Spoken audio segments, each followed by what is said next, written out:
I must compliment, first of all, TEDx Kanke itself, for making this initiative and taking things forward, bringing all those industry leaders, management gurus, and all those people who actually have those brains, ideas, thoughts flowing, and getting us all enriched. It's really a great initiative, and you've been the team TEDx Kanke has been doing a tremendous job. Really compliment, and in fact, I feel very privileged and honored, in fact, to be here sharing this platform, and of course, in welcoming the guest today, Mr. Atul Bhatt, the CMD of Mekon Limited. So the topic that Mr. Bhatt would be speaking on, is related to what is really bothering us today. The topic in words is called Make in India in Steel Industry. So as we know, we are passing through a very difficult time, and unforeseen, never experienced, and probably nobody had even thought we would be doing, leading such kind of a life. So as we understand, steel is a backbone of any country. It is the per capita consumption, as we say, for steel in a country. It actually determines the level of development a country has. Right, the more steel you use is directly proportional to the kind of developed country you are. And the topic, the making steel, so it basically hits at the infrastructure. And not only that, in fact, it also talks about making it from uh, from this infrastructure to, going all the way to making the country Atmanirbhar, truly Atmanirbhar. So that is the key we would be looking at. And as our Prime Minister said the other day, from global to local, right? So before I invite Atul Bhatt sir to speak on this topic, let me just give a little introduction of this great man. I know, I will not be able to just do a justice to that, but okay. So he is BTech in chemical engineering from IIT Delhi, very prestigious. And then he followed it up with the PGDM from IIM Calcutta. His professional career started with Tata Steel, and he quickly moved on then to ArcelorMittal, heading Iranian operations from Tehran. And eventually, then he went to UK, London, to be part of that their M&A team, merger and acquisition team, as general manager. I'm sure that must have been a pretty busy time for him, because that was a time when a lot of consolidations and such activities were happening. So I'm sure he would have had pretty busy nights and days then. And then surprise. Then there was a big surprise. People normally would go from public sector to private, and he took a somersault to, of sorts, and he joined NMDC as Executive Director of Business Development and Corporate Planning. That was then, and now he's there in front of us as CMD of Mekon Limited. He is a truly inspirational leader, great orator, of course. We all are waiting to hear you, sir. And under him, under his leadership, inspirational leadership, I would say, Mekon has been making lots of forays into territories which were not probably they had not imagined. It was uncharted, and all doing great and earning laurels globally. So it's once again my proud privilege and honor for me, sir, to welcome you for this event. So over to you, sir. Yeah, thank you, Mr. Chug, and I must thank TEDx Kanke, for firstly for organizing a series of excellent events. I think each one of their events has been highly relevant and very, very topical. And people, I'm sure, watching their events would have gained immensely, from going through it. And I must also compliment you that for having chosen such an important topic. Because steel, having served in countries across the world, I can tell you that the steel industry has become synonymous with a very strong Indian identity. And the reason I say that is that you go to any steel plant in the world, you go to US, you go to Europe, you go to, just about anywhere, and you'll find a very strong Indian imprint of, people who are either running the steel plant or, people who have in some way, associated with it. And then, of course, what you correctly mentioned, that the steel industry plays a very, very important role in the development of a country. And sitting in Jharkhand and seeing, the way Jamshedpur has developed, or the way Bokaro has developed, the way Bhilai has developed, wherever you have steel, you have development. And that is why, this is such an important part of our lives. So, congratulations for having chosen this very, very important topic. And I can tell you that having served, in global steel companies, in Indian steel companies, I can tell you that India, the Indian development is quite, proportionate to the kind of development in steel industry that you will have in the country. And what we are talking about today, in the midst of a pandemic, how this economy can come back on the heel, come back on the growth path, I can tell you that the steel industry will definitely show the way for the economy to come back on track. And particularly this topic that we have chosen today. So over to you, Mr. Chog. Sir, would you like to start with the presentation on the Yeah, topic? so what I will do is, I have a short presentation. Maybe I can just run through it to give a flavor, so that, the audience, they get a flavor of what we are talking about. So like, I had mentioned that the steel industry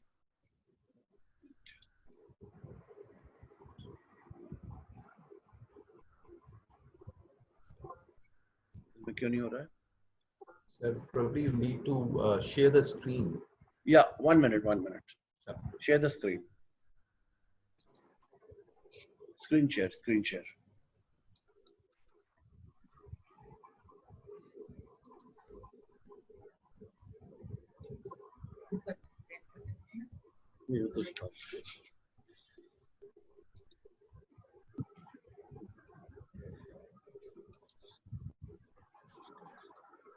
Yeah. Share. Can you see? Yeah, it will come. Yes, sir. Yes, sir. Please go ahead, sir.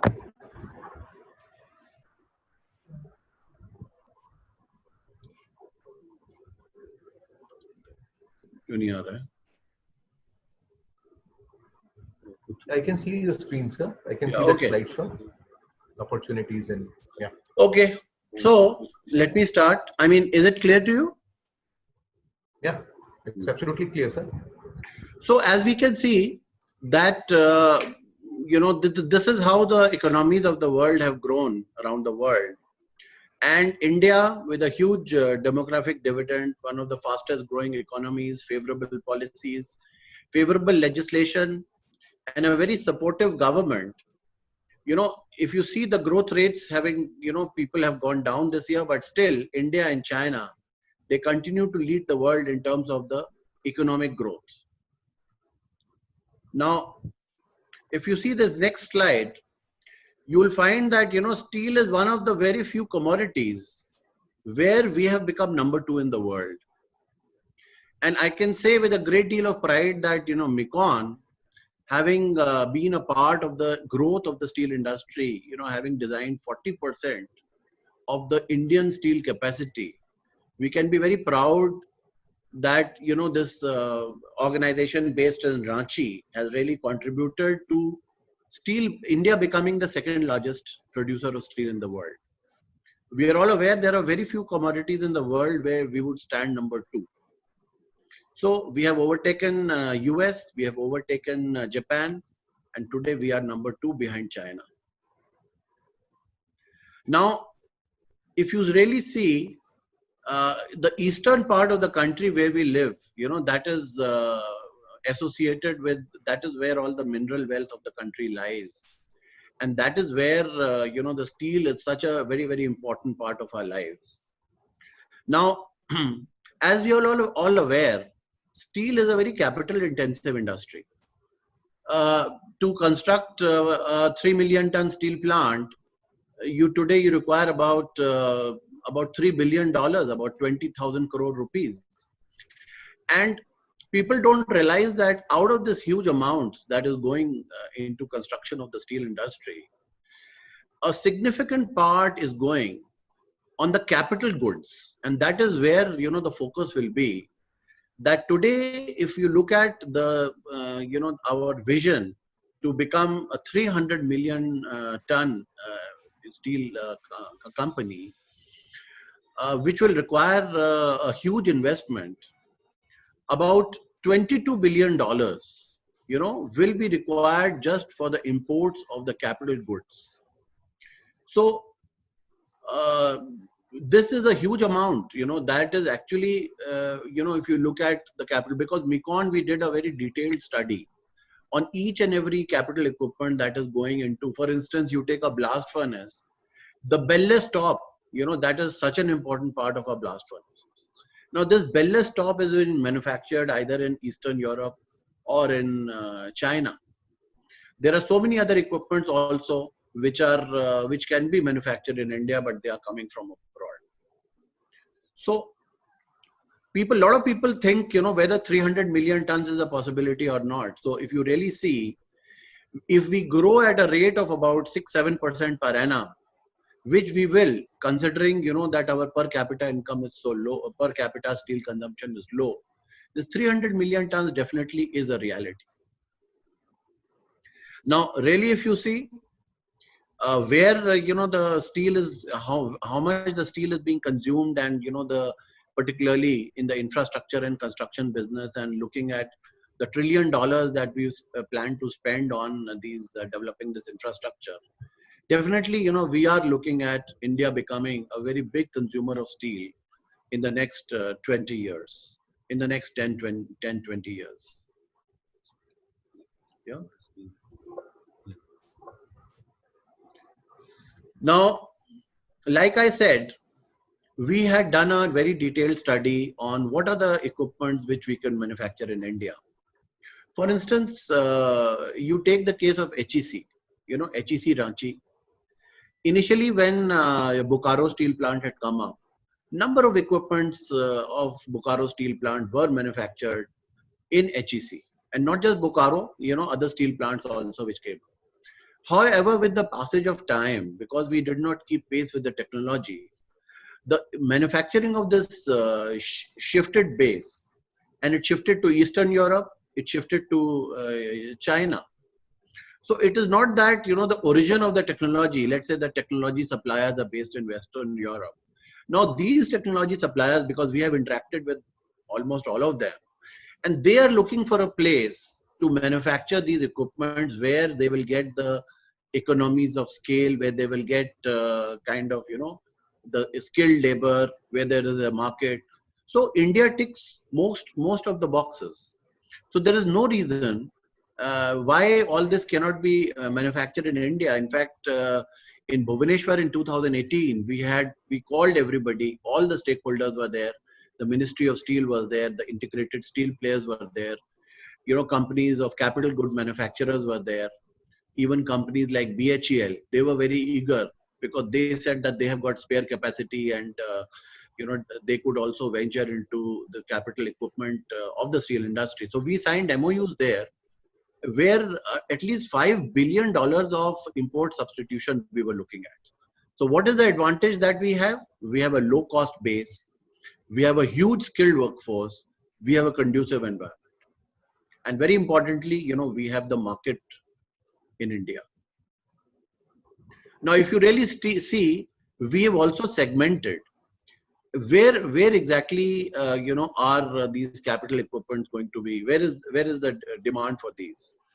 Now, if you see the various sectors in the steel industry, from beneficiation to coke ovens, iron making, you will find that coke ovens is an area where there is very little import substitution. And the reason for that? The reason for that is that Mekon itself has developed technology for coke ovens. We have kind of today, and we must thank SAIL also for the support that we got from SAIL, that we have established our own technology in coke ovens, which is parallel to the best in the world. Today, you see any of our coke ovens, let's say the latest coke oven in which is where we put the level 2 automation, which is your Rourkela battery number 6. And I was talking to the CEO there, and he was very happy with the kind of energy efficiency that he's getting after from these coke ovens, after this level of automation that we have put there. So in the similar way, we have developed our own iron making blast furnace technologies, and there is no reason why this $4 and $4 billion we can't make in India. Of course, as we go down the downstream rolling mills, etc., the level of technology and automation has gone up. So some work is required there, but definitely, I think this $21 billion, instead of giving it to overseas companies, this has the potential to transform the economies of the region that we are living in. Now, really, Make in India is a possibility. And we have got the basic template that we have made, and definitely it is an area where we are prepared to extend our help. In fact, just the other day we had a big discussion. The HEC team was here, and they were very excited. They said that, look, they are ready to partner us, and especially after the clarion call that our Prime Minister has given us, Atmanirbhar. I think Atmanirbhar means being Atmanirbhar in technology, and that is what we will strive for, and that is what I think will be transformative. And I'm sure that steel industry actually can lead the way in making Atmanirbhar, and so that the other industries can follow. So thank you so much. It was a short presentation. I hope that you could get some sense out of it. Thank you. Thanks a lot, sir. It was pretty brief, but yeah, you have covered well nigh everything. In fact, right now, what is your plan? How we're gonna fill up the gap? So that is very, very important. Those things are definitely the roadmap is somewhere in place. Okay, if not completely, at least roughly, or to a great extent, I would say. So we were talking about the coke oven batteries of Rourkela. So fortunately, I was also part of it in some way at that point in time. So yeah, it makes one feel happy when you see those things. When your imagination or what your dreams is taking shape, you feel really happy about it, right, sir? Okay, based on the presentation and some ideas related to the topic, which may or may not be directly related to what we have, what you have spoken on. Directly, of course. Indirectly, yes. Directly may not be. So examples are you mentioned three aspects there. Low cost, manpower is also available, and then talk about the conducive environment for going for Make in India, right? So that is one area actually which really is a matter of little concern. We know, sir, we actually launched this campaign Make in India a few years back, right? So what do you think has been the progress so far? Of course, we have set up so many facilities, so many positive developments have taken place from government side. For example, single window system. But still, those clearances and things like that. What do you think? What needs to be really done and done fast? See, like I said, steel industry has tremendous, potential for Make in India. I do agree that 6 years back, Make in India was launched, and possibly we have not made so much progress. Possibly one of the reasons could be that the steel industry itself was going through a downturn, and people were more and it was going through a restructuring. There was an NPA issue.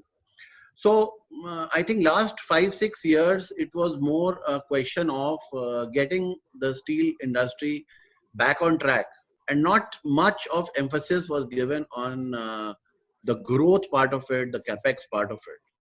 Because if you really see, one of the reasons why these NPAs happened was that, I mean, the banks did the study that our capex was very high.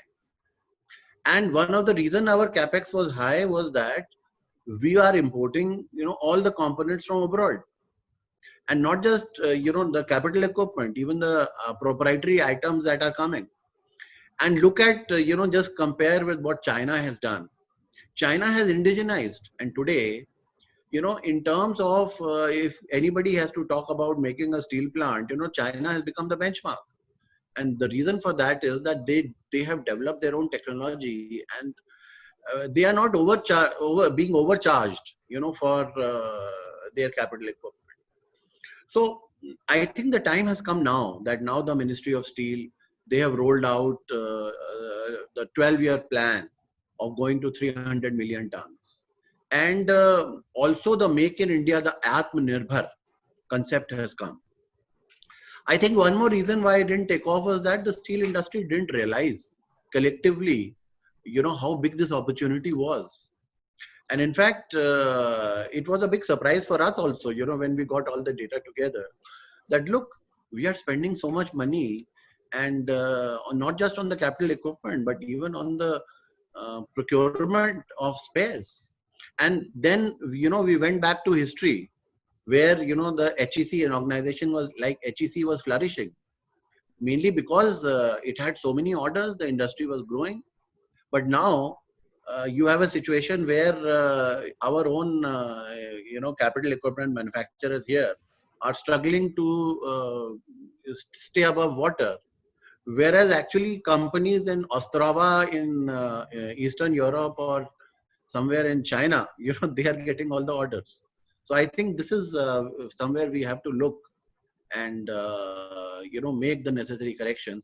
And I can tell you that the government of India recently in the DMISP policy, if you know about this DMISP policy, where they said that if there is any capacity for any product which exists in India, for instance, I'll give you the example, the rails, the railway had come out with a tender for procurement of rails from abroad, whereas actually there was enough capacity in India.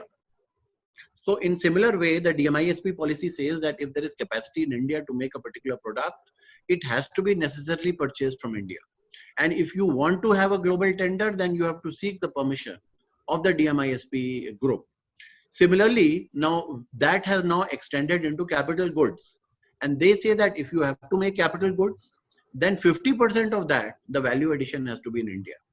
And then recently you must have heard 200 crores, all global tenders which are below 200 crores. I think this is a very, very good development that they necessarily have to purchase from India. And I think this is going to give a good, big boost to the MSMEs. And they can think about, and we in MECON are willing to share, what kind of capital goods they should produce so that, this all procurement activity, the manufacturing shifts to India. Wonderful, sir. In fact, we would come back to the role of MECON and MSCs. I mean, helping MSMEs come forward. And this 200 crores, of course, is a huge step forward, no doubt about it, sir. So you also talked about China.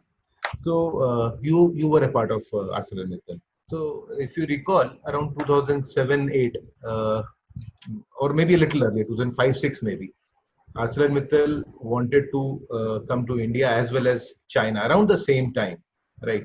So China, I believe, in about 3.5 years, they were already producing steel, and here they're still to take off. So the similar story. In fact, I'll just tell you one more thing. In SAIL, we have in every plant we have something called ISC, that is Import Substitution Cell. So they are also supposed to be, the topic you just touched upon. But somehow, probably there is a time for every great idea. So maybe it is now and here. So government is pretty much behind it. I'm sure things would happen. So anything on that China-India experience? Would you like to say something? Why did it not really take off here? I mean, so soon. See, one was that in China they have a big advantage that in terms of the command and control structure that they have. That if they decide on a policy, then that implementation is a lot easier. Now, if you look at the Indian steel industry, it's quite fragmented, and there is no consolidated view, of how things should be. For instance, even in capital equipment, when we were proceeding and we had a meeting with a series of meetings with the with the stakeholders, particularly the steel manufacturers, to start making things in India, there has to be initially the cost may be high. For instance, I know Tata Kalinganagar, they manufacture a lot of their equipments in the growth shop. Even though initially the cost of making that equipment may be cheaper in China, but still they look at the long term. The long term is that ultimately the benefits will come to you, not in the immediate term, but in the near term. Not so. The industry collectively has to take a view that, look, let us start, instead of this, let's say the big blast furnaces which are coming up from abroad. Now, how we could indigenize this? Which are the portions where, even if the technology is coming from abroad, how we could convince that technology supplier to fabricate in India? Because once the basic, because if you see the total package, the cost of technology is about 5 to 6%. So that 5 to 6 or 7%, whatever is the cost of the basic design, that they can keep, and the balance value addition could be done. So possibly, just to compare with China, the issue was that the collective view of the industry, that the steel industry could not really come forward and in terms of, looking at the long-term benefits. So this is where I think that now, the situation that we are in, we could start putting a little bit strategic perspective on this issue. Right, sir. Right, sir. Yeah, it's a good thought, and let's see really. I mean, how really things take shape on the ground. Signs are positive, surely, and with the right environment all around, things should begin to take shape sooner than later. Okay, sir. Let's shift the topic. Shall just shift the discussion a little bit. Sir, what do you think can be categorized as make in India? See. As far as the steel industry is concerned, latest technology, etc., we do not have in India, even as of now at least. So it's like if you use the technology and set up an industry here, would you call it make in India? Yeah. So you correctly said. See, it is not that if you see the entire spectrum, there are technologies that we have. We have got technologies in coke ovens. We have technologies in blast furnaces. Even center plants, we have got technologies. But what is missing is what you correctly said, possibly the downstream, the rolling mill area, converter area. And the issue here also is that the technology suppliers are very few. If you see today, if one has to put up a converter, there are only three, four technology suppliers available. And then if you want the references, then possibly, that number goes down. And then the biggest issue here is the price discovery through competition. That really doesn't happen. So ultimately, you have to look at, okay, the technology can be abroad, but if you could manufacture it in India, that would be the starting point. That ecosystem you have to develop. Now, unfortunately, if you see the China example that you gave, China has a number of design institutes, and these design institutes are day in and day and night working towards creating, mathematical models of, your converter shops, etc.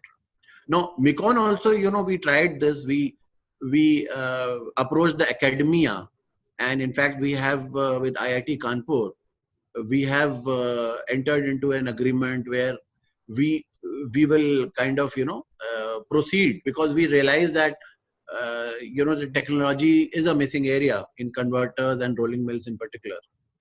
However, to develop that technology, you need investments. For instance, you need to invest in pilot plants. You need to invest in lab scale bench testing. Only then, once you have the design institutes, you have got the, the ecosystem, that has to be developed. And that is, like you said very correctly, that doesn't exist right now. But there is no reason why this cannot be developed. But like I said, we could make a start from the fabrication and then integrate backwards into design. I think we could have, such a roadmap that we insist on a minimum value addition in India, like 50% already the DMISP policy says. Now, supposing you increase that 50 to 75%, that gradually phasing out and shifting of, the maximum value addition to India, I think that will happen over a period of time. Indeed, sir. Hopefully it does. Yes. See, I mean, I keep saying hopefully because, of course, now the light is being seen at the end of the tunnel, but going by the past experience, probably one is still skeptical a little bit. But I'm sure great people like you will definitely take these initiatives forward. And then comes my next question. I know there are so many people waiting in the audience also to let me ask. In fact, I had a long list, but okay, I'll restrict myself to the last question for now. Uh, Sir, when we talk about these design equipment institutions, and you just were talking about the China having all those infrastructure and ecosystem in place. So our own consultants in India, Mekon or Shapoorji or even Tata, or to certain extent CET also, which is in-house consult. Can these consultants play really in making India sort of Atmanirbhar? Yeah, definitely. I can tell you that in terms of engineering strength, in terms of our conceptual capabilities, we are second to none. And, an example I would like to give you, when the ISRO was planning its second launch pad, this fact is not known to many, but I would like to use this opportunity to share that after after 1998, there were a number of sanctions which were imposed on entities in India where technology was not available. And that was the time when ISRO planned to build their second launch pad. Now, it was a technological denial regime. And that was the time when Mekon, I would like to share this with you, that it was Mekon's engineers who, from a zero base, there was no prototype available of any launch pad in the world. But they spent time with the ISRO, and ISRO people, just to understand, what kind of force requirement, what is the thrust requirement, what kind of material. And from a zero base, they designed the second launch pad. And this is the launch pad that has broken all laurels, And I can tell you that the design, fabrication, construction, handing over, everything was done by Mekon engineers, people, engineers in Ranchi. And it is something which shows us the strength of our, engineers and the world-class products that they can build. So I'm sure that if in a technological denial regime, our people have the capability to build complex structures like launch pads, the designing of converters and rolling mills, where already so much of domain knowledge we have, as a PMC. Definitely, and not just Mekon, like you mentioned, you have so many other consulting companies. And I can tell you that globally also, because we are very well respected, and our designs and our detailed engineering knowledge, it is appreciated all over the world. So I'm sure that with this core strength that we have, definitely our consultants, the engineers and the whole ecosystem, it is kind of second to none in the world. Absolutely, absolutely, sir. So big thanks from the consultants, the different consultants of our country to you, sir, for saying such good words for us. Okay, so let me start taking questions from the audience, and I have still a few. If time permits, I'll come back to it. So, first one, I would request Mr. Suyesh Khemka to ask his question, please. Mr. Suyesh, can somebody unmute him and let him ask? Very good afternoon, sir. Yes, Mr. Can Suyesh, you hear please me? go ahead. Yeah, we can hear you. It's a pleasure hearing you, sir. Thank you so much for your wonderful insights, and we are all very hopeful that someday the 300 million ton dream is achieved. And we wish to do whatever we can at our level as well. We understand that Mekon, SAIL, Tata Steel, JSW, all organizations like that do their bit, but small organizations, even based in Ranchi, like to play a role in the growth of the country. So my question is somewhat related to that. I just like to mention a small thing. Sometime back, what Tesla did is they opened up all their patents, and they said that uh, if we open up these patents, there will be more innovation and lower cost innovation because more people would have access to information and technology which we have already created. So what this led to is a spurt in electric vehicle makers, and you see a lot of these guys coming up in China. You see some coming up in the UK, couple of competitors coming up in India as well. So the concept behind it is that if you open things up for more people to look at, it can lead to lower cost and cheaper innovation. Do you think something like that can be implemented for the steel industry, considering how much, more than 50 years of knowledge companies like Mekon and SAIL have when it comes to designs, drawings, engineering capabilities, things like that? That's Yeah, yeah, Mr. Suesh, I think I must thank you for your question. I think this is a very appropriate question that you asked. And definitely, a lot of things that we could learn from the Tesla example. And I can tell you that we always would like to support MSMEs.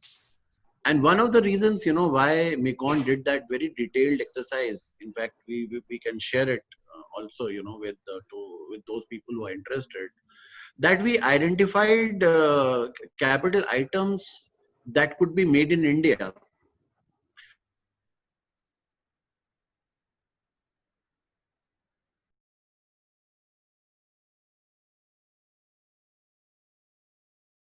Companies who are issuing these patents. As far as Mekon is concerned, our patents that we have developed in the blast furnace area and in the coke oven area, we always want to get this manufactured in India itself. And like I said, we would like to encourage all the MSMEs who are there in this part of the world, that for particularly this 200 crore below projects that will have to be necessarily brought in India, we are ready to partner with the MSMEs in providing the basic designs, so that we could have this indigenization campaign in a major way. And similarly, I'm sure that companies like Primetals, companies like Danieli, they would also, who have their fabrication centers in India, they would also be, I'm sure, very keen in increasing the indigenous content of the equipment that they make. Maybe Mr. Chok, you would like to talk about the SAIL Right. example? Hmm? Yes, actually, in the same context, in fact, I was just going to say, for example, this, let's say, Paul Wurth or SMS Germany, setting up their Indian industries there, and then they also kind of, we can team up with them for the technology part and then the consultancy part, as you were mentioning a few minutes back. So we definitely would love to partner with the MSMEs. And in fact, see, when we talk about selling to them these MSMEs, so we are giving them payments pretty fast. Credit we are giving. So those those incentivizations are being. I mean, these are being taken. These are taking place to help them grow. That is first thing as a manufacturer we can do really. And of course, on the technology or engineering part, on that side also we can definitely, as you rightly said, yes. So consultancies like even CET can definitely team up and help them stand on their feet. Yeah. So, right, thank you, Mr. Suyesh, and thank you, sir, for explaining this in pretty detail. Next question, I would invite Mr. Ritvik Mukherjee, who is a senior assistant editor of Deccan Chronicle, Kolkata. Mr. Ritvik. Yeah, good afternoon. Good afternoon, Mr. Chuk. Good afternoon, Mr. Bhatt. Can you hear me? Yeah, loud and clear. Yes, please go ahead, Mr. Ritvik. Thank you, Mr. Bhatt, for sharing such wonderful insight. But so far, we have dealt with the supply side of the economy mostly, or supply side of the sector. The other important aspect of side is the demand side. It's very good to know that we are on the right path along the this Make in India or whatever.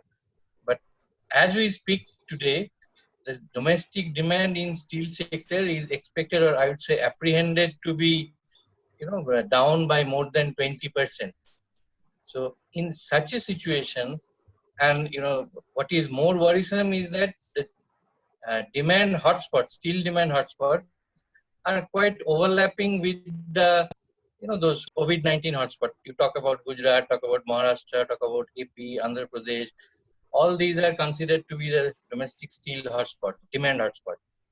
So how do you see, I mean, what is exactly would be the way forward for the steel industry, and what steel industry and consultants do to sustain in such a situation, in such challenging times when demands are very low? Yeah, Mr. Ritvik, thank you for your question. In fact, we are all aware that because the bulk of the steel demand, is coming from the construction sector, the infrastructure sector, automotive structure, and all these sectors, are going through a troubled time. So steel demand has come down. But I can tell you that as a consultant, the way I looked at things, we had a discussion in my organization. And, today is the time where there is one sector that within the steel sector which has a scope, and which is called automation. I can tell you that the steel sector, we are leaders, in terms of providing software solutions around the world. But if you really see the steel sector, the level of automation in the steel sector is very low. I think whilst we can wait for the demand to pick up, but over the immediate future, the way I see it is that people would be looking at automation solutions, and things like artificial intelligence and robotics, where people working in hazardous conditions, where social distancing and all these things have come in. This is a time as a consultant, I would say that this is where the market is heading towards. And internally, for instance, we have developed some smart coke oven solutions, smart yards. And I think as a consultant, we should, in the near term, look at how the steel industry could be automated, how it could be made safer, how it could now move, function with fewer people. And I would say that, and then the long-term fundamentals of India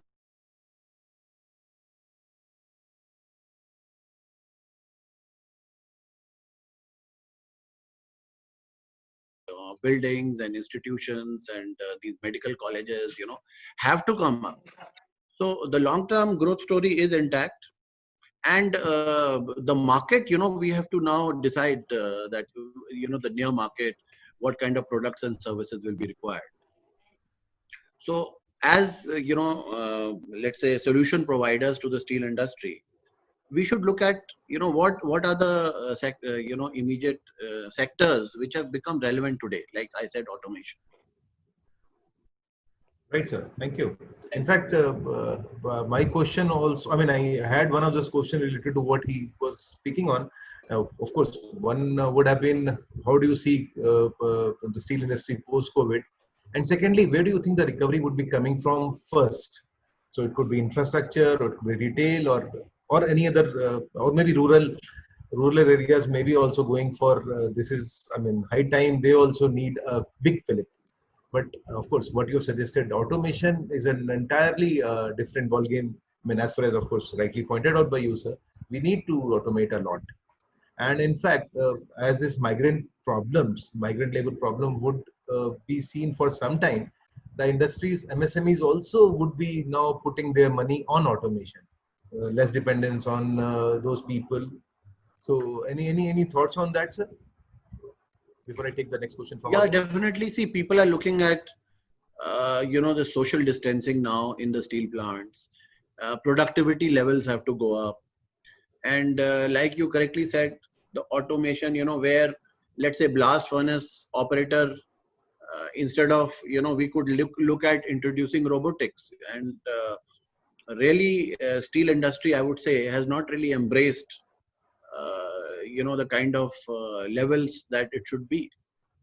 So that is why, this new technology absorption going towards uh, industry 4.0, for instance, industry 4.0, we've also had a number of seminars, and we feel that going forward, we have to look at industry 4.0 for better energy utilization, for better productivity, and going forward, in the near future, definitely I see COVID kind of giving us that kind of, and then of course, in the working, how to work from home, all this ERP solutions, paperless working.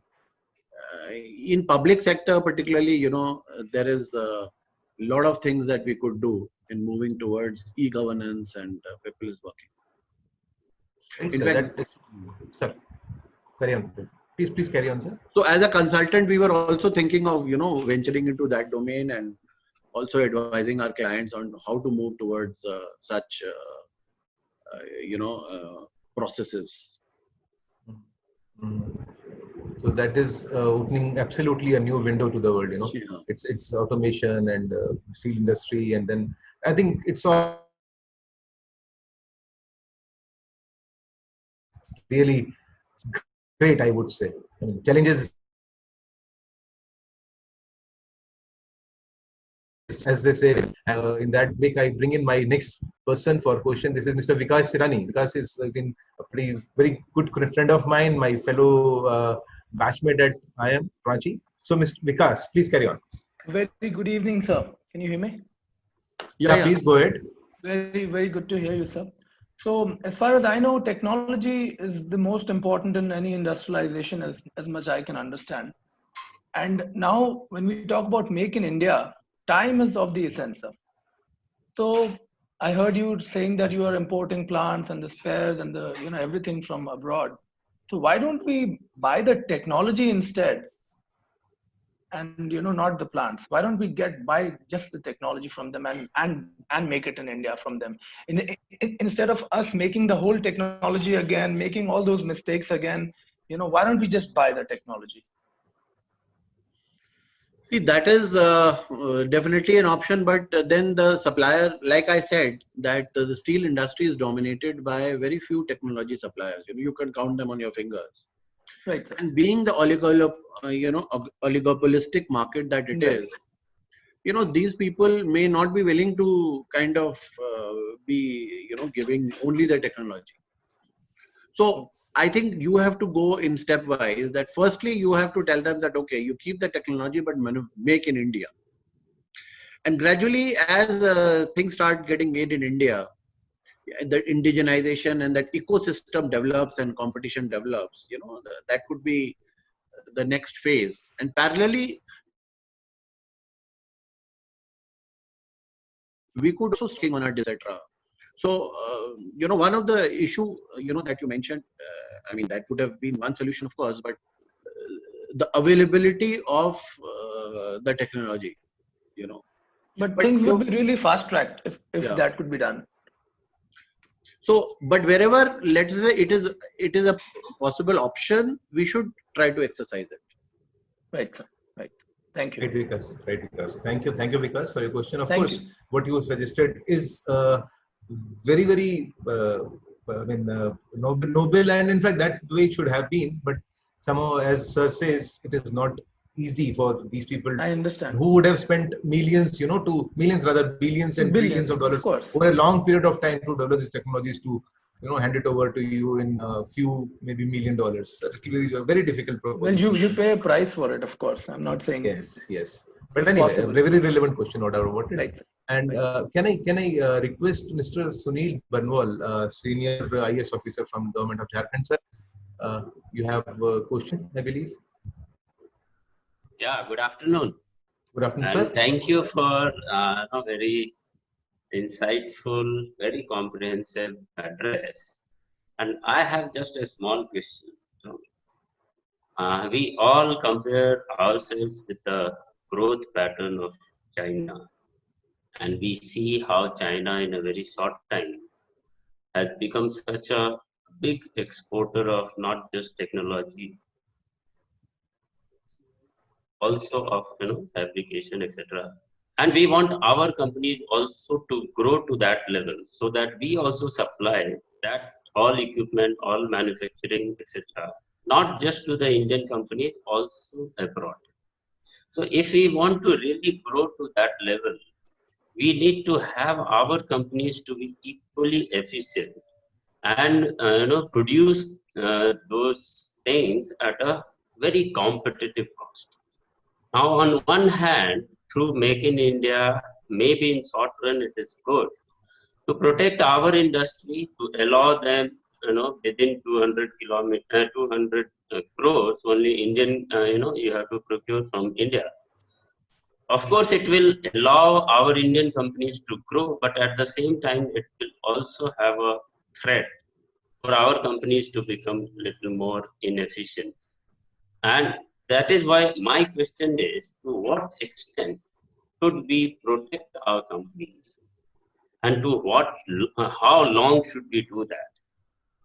Are we looking in a very long term only to cater to the Indian requirement, or in long run, the way Chinese are catering to the world requirement, Indian companies should also cater to the world requirement, maybe in Africa and elsewhere, where the growth is going to happen. So how do you see this protection versus inefficiency? And therefore, how long should we protect them? And how do we ensure that efficiency of our companies are not? Yeah, Mr. Bandwal, thank you so much. I think it was a very, very good question that you asked.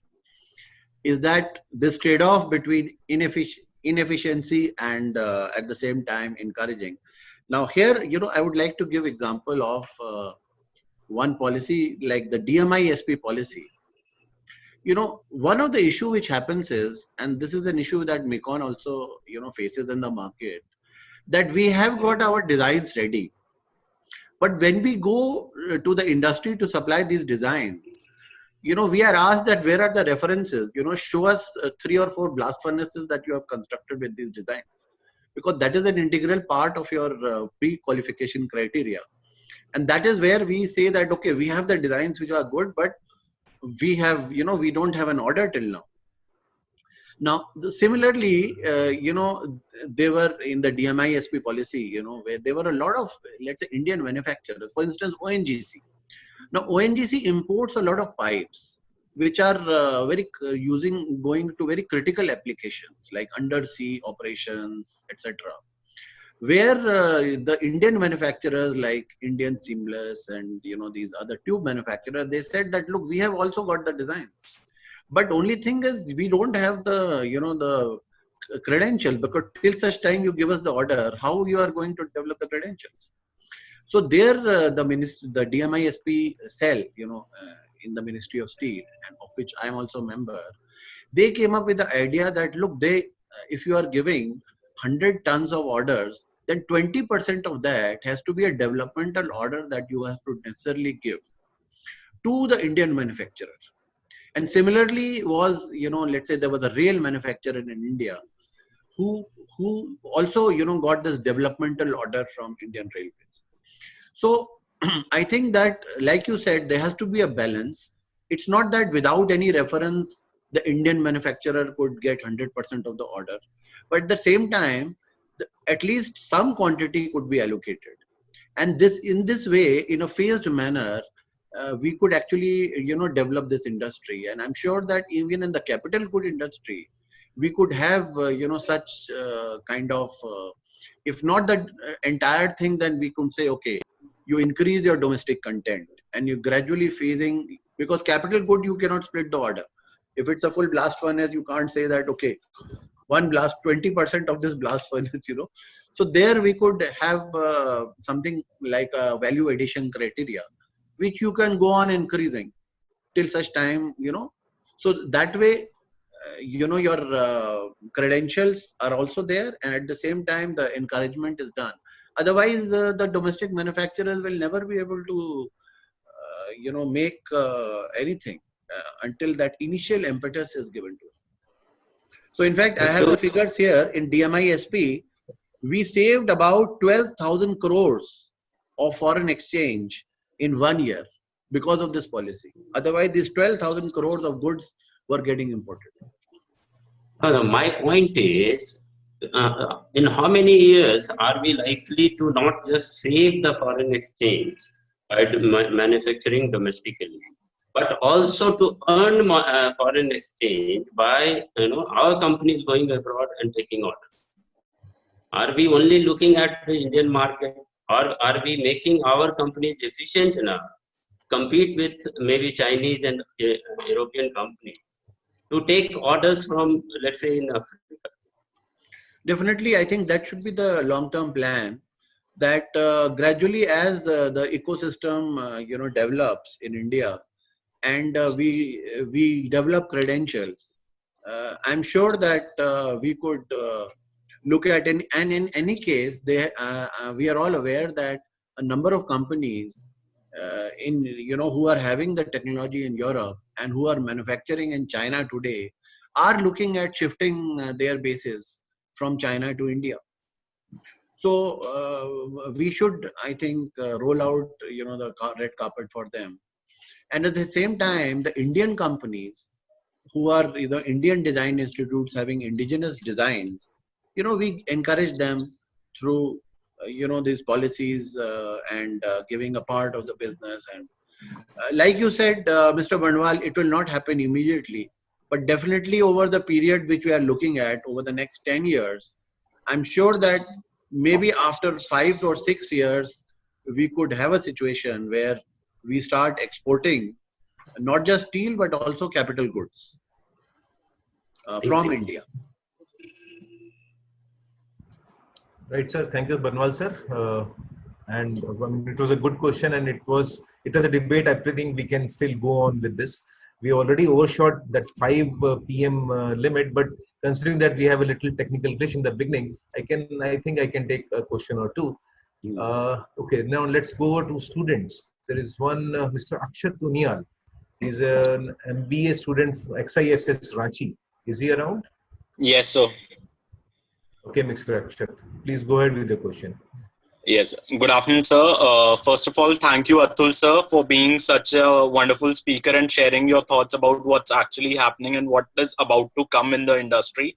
My question is, since I'm a student of HR specification, pursuing my MBA currently from XISS, my question is pertaining to what are the changes that we are about to see in the working scenario if we particularly talk of the production lines. How are that going to change if we talk from the point of view of production lines or from the point of view of jobs, which would soon be redundant if we kind of use robotics and stuff? Thank you. I think you asked a very relevant question, and being a student, naturally, I'm sure you'll be anxious as to where, what kind of, competencies you should develop to make sure that, people, there are plenty of jobs ahead for you. I think it's very good that you are at a stage where you can decide, the areas of specialization, before you enter the job market.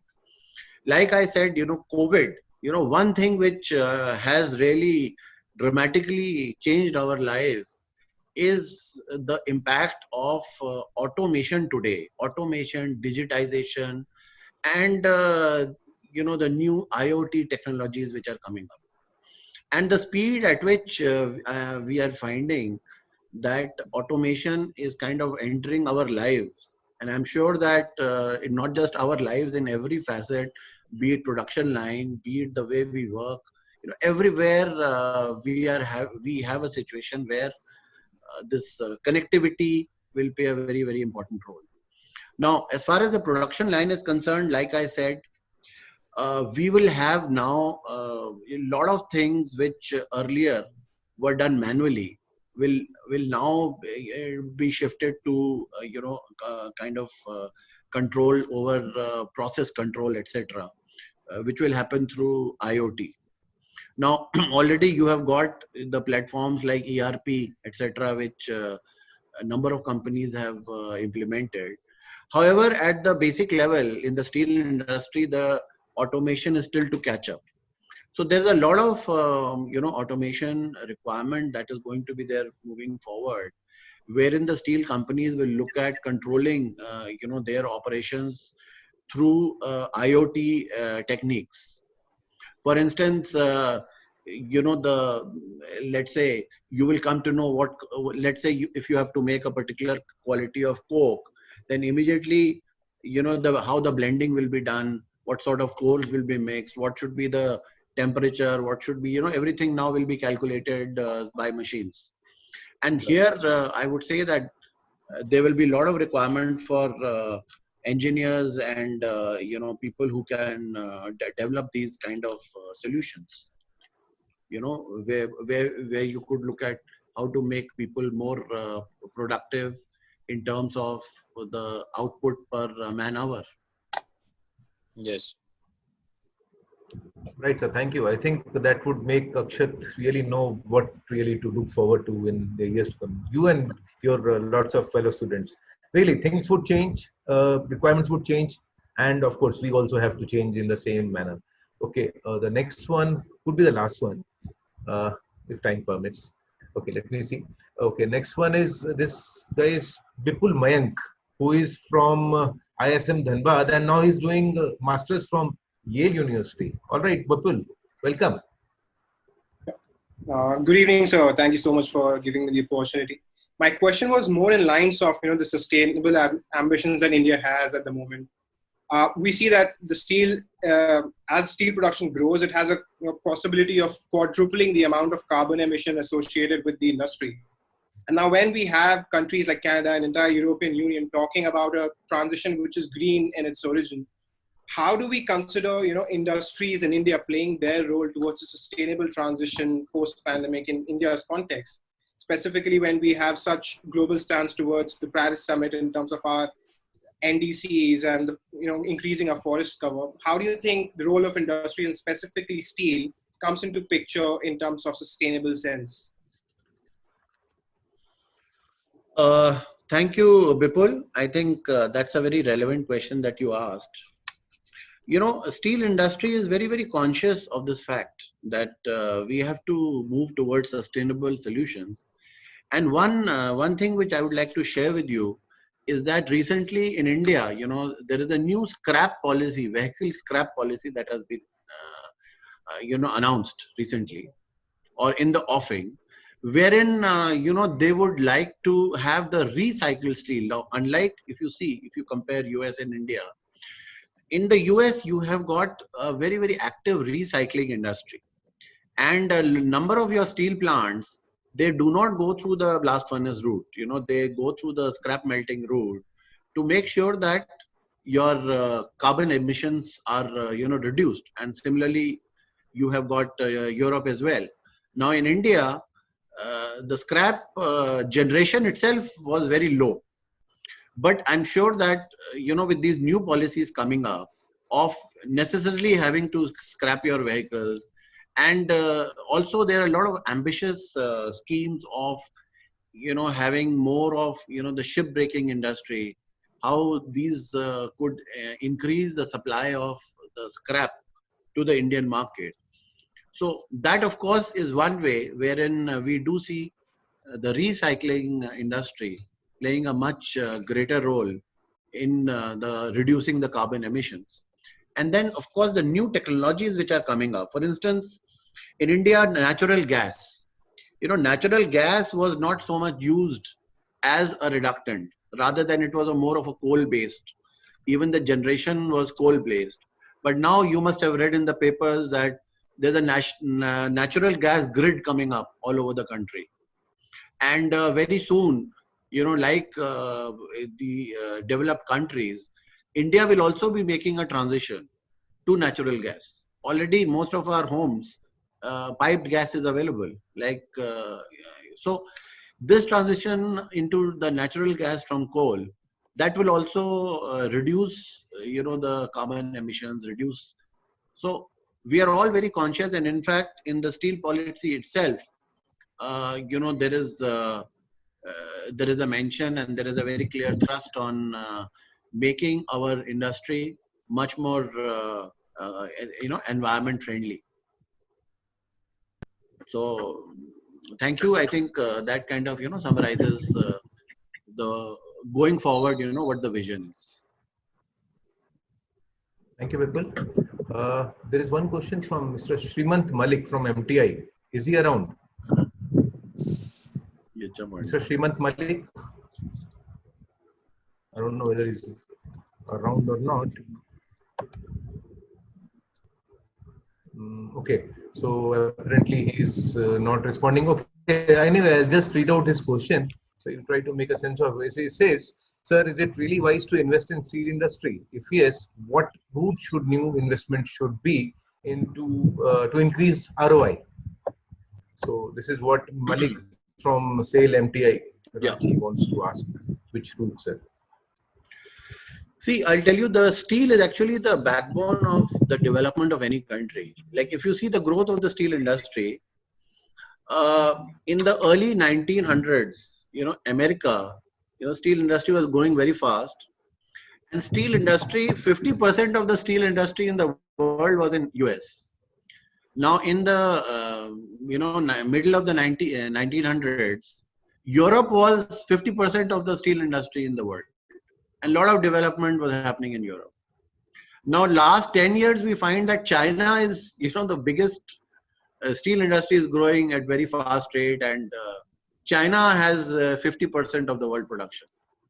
Now, that has now reached saturation. Now, if you come to India, India still has a long way to go, in terms of, because the per capita is very low.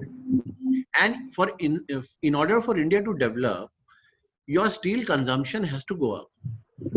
And it is inevitable that, from the current levels of about 75, the world level is 225, and the developed countries are more than 500. Steel industry has to come up. Now you have a choice that would you be relying on, an overseas country for your supply of steel? Or would you, with all the comparative advantages, like you have skilled labor, you have got raw material in India, demand in India, and of course the huge employment generation potential. Like if you look at Jharkhand today, which are the two places where we can be really proud of the development, which is Jamshedpur and Bokaro. And the moment you talk about any place developing, actually what comes to your mind is, okay, let's set up a steel industry and it will generate employment all around, and particularly when it is for your own consumption.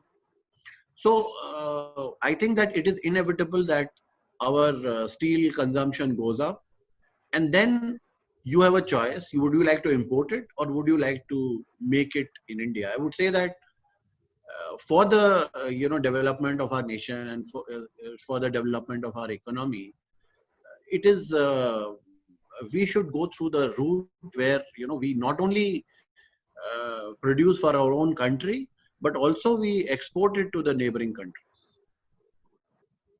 Wonderfully said, sir. Sir, one last question. Is it okay? Okay. Mr. Piyush Kumar from XIS, I think he has. Please keep it short, please. Mr. Piyush, are you around? Yes. Yes, Yeah, sir. please go ahead with your question and Yes, keep sir. it short, please. Yeah, Am I please. audible? Yes, sir. Good evening, everybody. Thank you, Atul sir, for your wonderful insights. My question is that, as you rightly said, that the steel industry is the backbone of our economy. So, I would like to know that what are the major developments that have raised the capacity of steel industry in the last few years, and what are we doing enough to foray into the global market? Thank you, sir.